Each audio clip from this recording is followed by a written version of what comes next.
Allez, on se lance maintenant dans le troisième chapitre de l'année, un chapitre très important sur les équations du second degré. On va donc apprendre à résoudre toutes les équations du second degré. Pour ça, on a besoin de quelques petits rappels, notamment sur l'utilisation des identités remarquables. Vu l'année dernière, donc les identités remarquables, elles sont au nombre de 3, je vous les rappelle. A plus B au carré égale A carré plus 2AB plus B carré. A moins B au carré égale A carré moins 2AB plus B carré. Et A plus B facteur de A moins B égale A carré moins B carré. Quand je vais de la gauche vers la droite, on dit qu'on développe. Quand je vais de la droite vers la gauche, on dit que l'on factorise. En général, vous savez bien développer et on a un peu plus de difficulté à factoriser. Apprenez bien ces trois identités remarquables et surtout pensez à les appliquer. Et évidemment, l'erreur à ne pas faire, c'est de penser que A plus B au carré, c'est A carré plus B carré. Des exemples, 2x plus 3 au carré, c'est la première identité remarquable, c'est de la forme A plus B au carré, avec A qui vaut 2x, B qui vaut 3. Donc si j'applique ma formule, qu'est-ce que ça fait? A au carré, donc 2x le tout au carré, mettez bien la parenthèse, plus 2 fois A, 2x fois B, 3, plus B au carré, donc plus 3 au carré.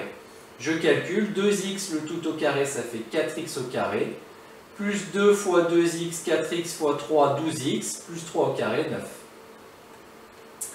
X moins 5 le tout au carré, c'est la deuxième identité remarquable, A moins B au carré, avec A qui vaut X, B qui vaut 5.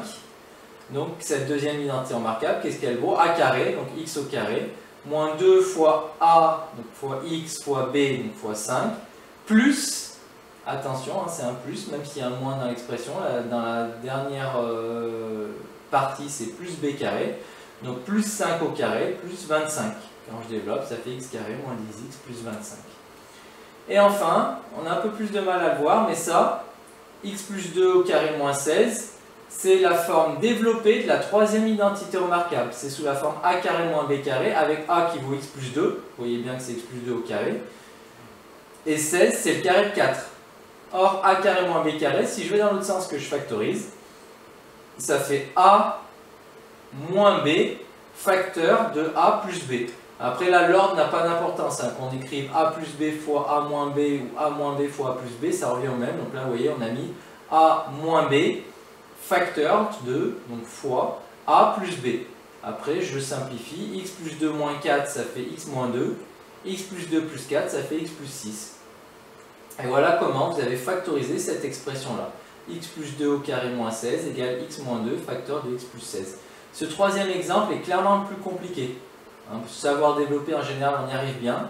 Savoir factoriser, on a un peu plus de mal. Donc pensez très souvent ce qui va vous débloquer une factorisation, c'est parfois la troisième identité remarquable. Donc surtout si vous avez un carré, c'est un indice déclencheur de je dois peut-être me diriger, ou en tout cas penser à utiliser la troisième identité remarquable. Autre notion à connaître qui va être utile dans ce chapitre, qui dit équation du second degré, dit carré, donc il faut connaître la fonction carré. C'est la fonction qui a tout nombre réel x associe son carré. La fonction carré, on avait vu que c'est une fonction paire, hein, c'est-à-dire qu'un nombre et son opposé ont la même image. Hein, le carré de 2 et de moins 2, c'est la même chose, hein, c'est ce qui définit une fonction paire. F de x égale f de moins x. Son tableau de variation et son tableau de signes sont à connaître, ce sont les suivants. Décroissante pour les négatifs, un minimum qui vaut 0 en 0, puis croissante après. Le tableau de signes, la fonction carré est toujours positive. En 0, elle vaut 0, le résultat, un carré, est toujours positif. Donc deux choses à connaître. La parabole qui représente la fonction carré. Dans le plan linéaire repère, la courbe représentative de la fonction carré, c'est une parabole qui admet un axe de symétrie, l'axe des ordonnées, hein, comme les fonctions paires, et un sommet qui est l'origine du repère.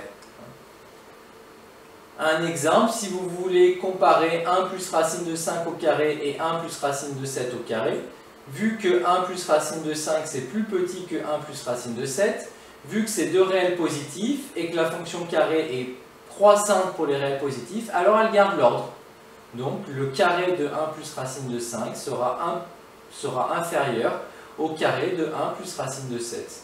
Là, on a utilisé le fait que je connais l'ordre entre ces deux nombres, je sais qu'ils sont sur un intervalle où la fonction carré est croissante, je sais qu'une fonction croissante conserve l'ordre, donc quand j'applique ma fonction carré, c'est-à-dire quand je mets ces deux nombres au carré, l'ordre est le même que l'ordre qu'il y a au départ.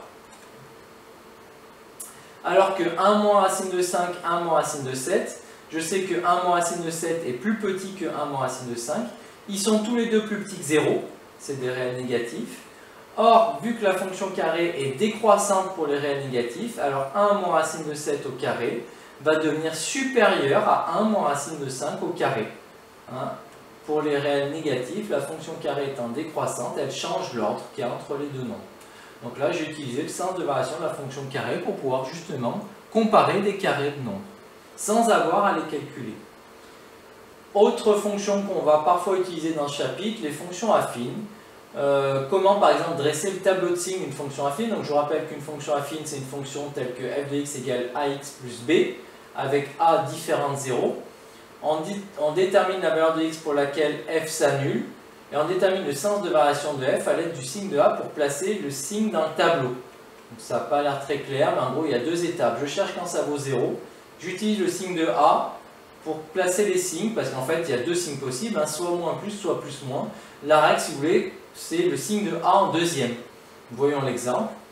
Déterminons le signe selon les valeurs de x de la fonction affine f qui à x associe 4x moins 7. C'est bien une fonction affine sous la forme ax plus b. Je commence par chercher quand ça s'annule. Donc je dois résoudre f de x égale 0. Donc je résous 4x moins 7 égale 0. Ça fait 4x égale 7. X égale 7 quarts, c'est-à-dire 1,75.